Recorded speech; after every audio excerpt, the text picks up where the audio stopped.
like it adventures with Mommy and Daddy. Adventures with Mommy and Daddy. I like them too. Did you know when we bought this bus, you weren't even here? You were in Mummy's tummy. And you kicked me really hard when we were taking it for a test drive. So I thought, Right. you must be telling me something. So obviously a lot has changed since we bought this bus.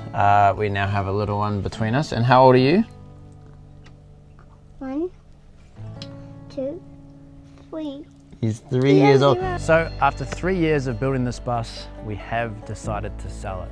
This was supposed to be our family vehicle that travelled us around Australia, our home on wheels, our big adventure, but it didn't quite turn out the way we imagined. And before I explain why, I want to show you what we've actually built, because despite everything, I'm incredibly proud of this thing. So this is our double-decker 12HT swapped Japanese imported Toyota Coaster from 1987. It was originally imported to Australia in 2013, and since I've bought it, I've completely remodeled the entire interior of it, given it a fresh lick of paint to give it hopefully another 40 years of life.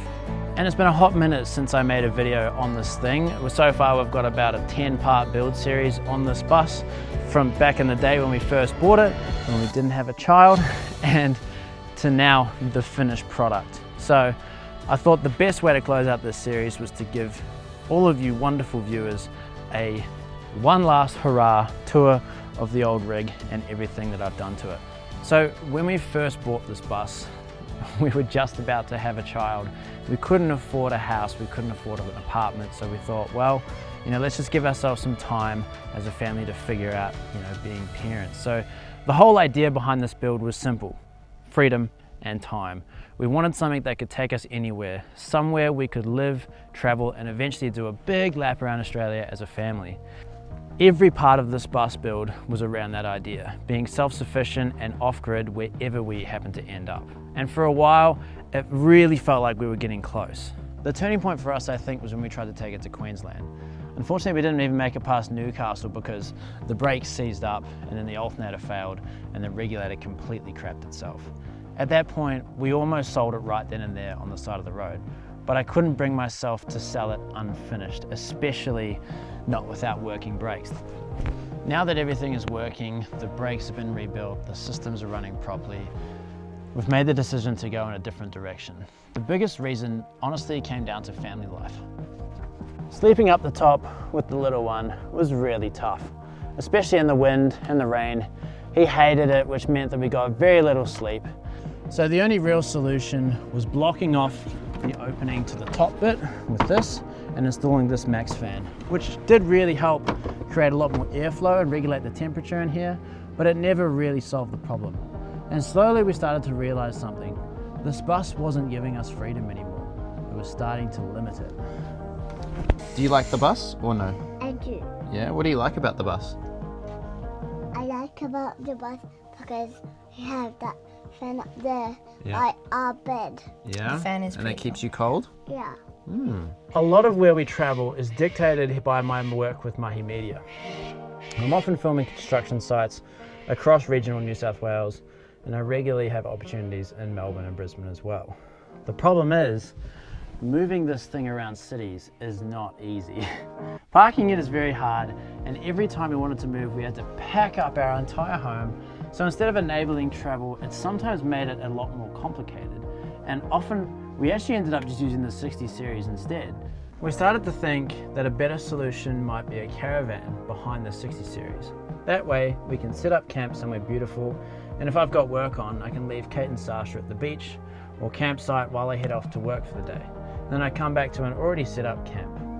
It also works because Kate now has her little FJ73, so she can still head off away on trips when I'm not there.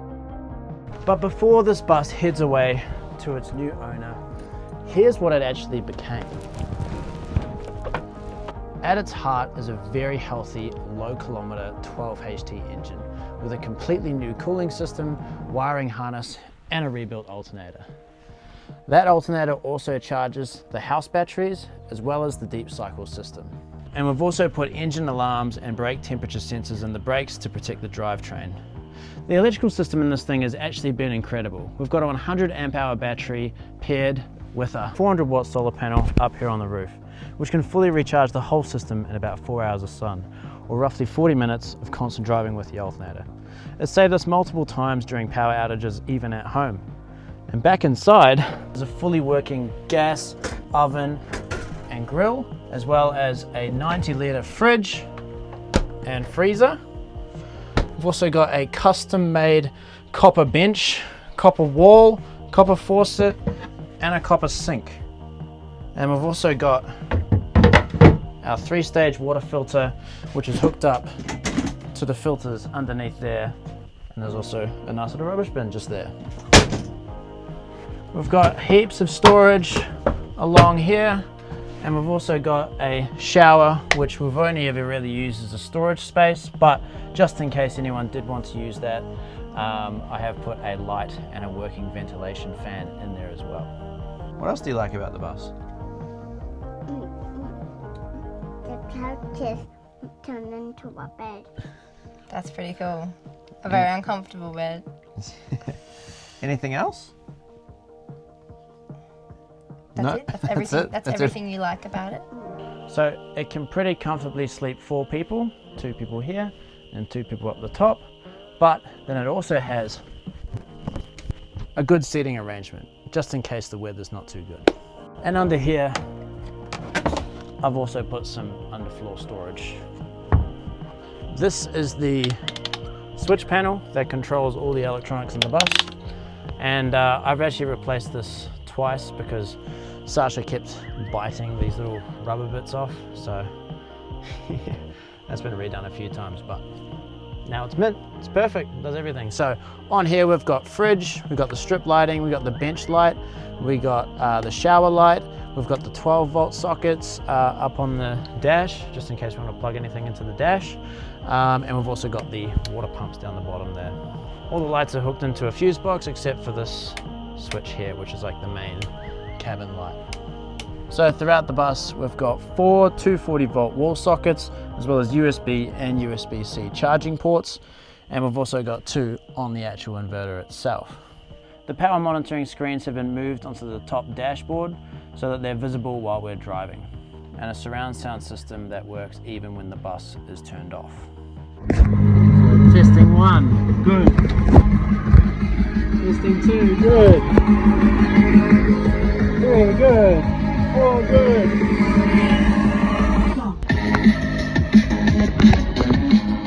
Outside, there's a 720-degree awning covering the fold-down cooking area, high beams on the front, and a massive spotlight for spotting Skippy at night, plus a serious bull bar just in case we don't see Skip in time.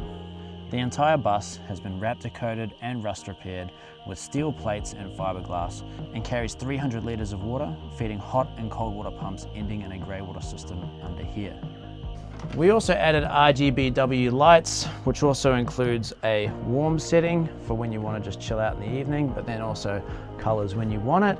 And at the back, we've also got a tap at the rear, which we use to wash gear or overheating children if we need to. And then we've also got some storage space in here for tools, and then a little bit of space at the back here for a tire jack, some awning covers, max tracks, and a big mat. I also kept this switchboard just because it's original and it's really cool, and it's got the Japanese writing on it.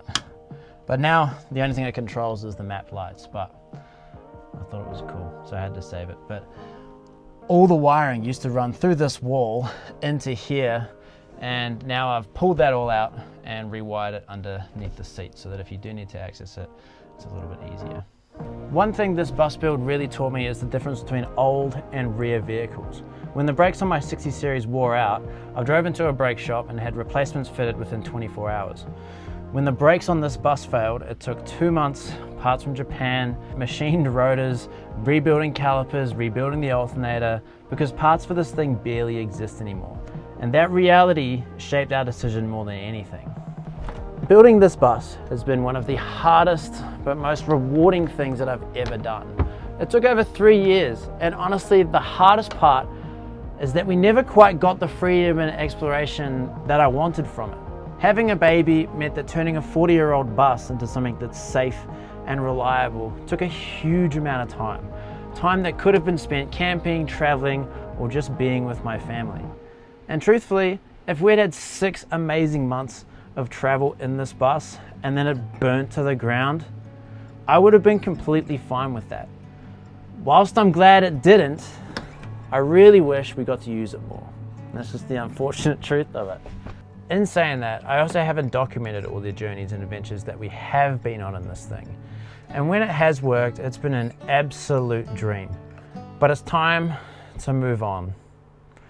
So, all in all, I am incredibly proud of what this has become. And I know the next owner is going to have an amazing rig. This build taught me carpentry, electrical systems, problem solving, patience, and a lot of what actually matters. We've had incredible adventures in it, even if I didn't document all of them. And now I'm excited for something simpler, something that gets us out exploring this beautiful country more often as a family. Plus, we might finally have room to grow the family beyond 3 seats. To everyone who watched the series and supported the build, thank you.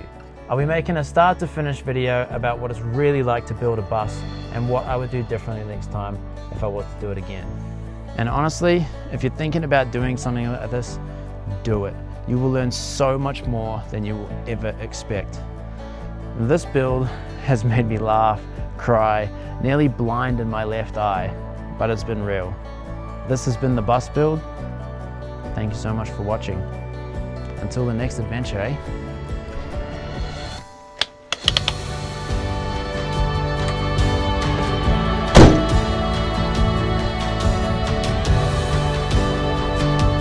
Thanks for watching.